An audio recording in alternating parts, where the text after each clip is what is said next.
en fait, le concept est nouveau, relativement récent. Il se fonde sur un adage que chacun connaît. Il n'est de richesse que d'hommes.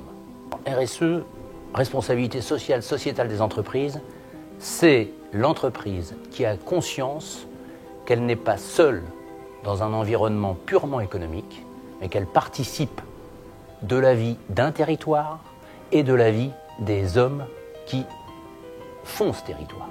C'est-à-dire qu'une entreprise dont le premier intérêt est le développement et la pérennité économique, eh bien, doit avoir désormais conscience, d'ailleurs, quelle que soit sa taille, que ce développement économique passe par la conscience et l'action qui en découle sur son rôle social sur le territoire qui est le sien, quelle que soit la dimension de ce territoire, qui peut être international, mondial ou micro-local. L'entreprise responsable socialement, c'est une entreprise qui sait que son environnement, l'écologie du territoire, les hommes qu'il compose sont indispensables à sa pérennité et à son action.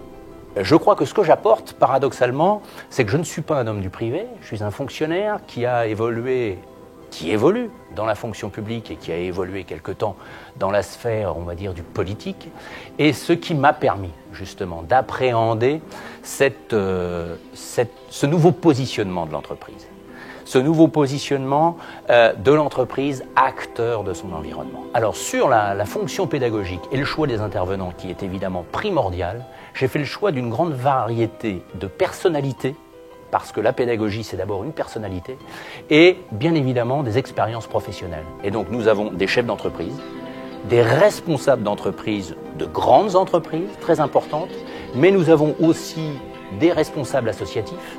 Nous avons des universitaires, parce que sur certains aspects de la RSE, il est aussi indispensable, pour être un futur acteur efficace, d'avoir un substrat un petit peu intellectuel.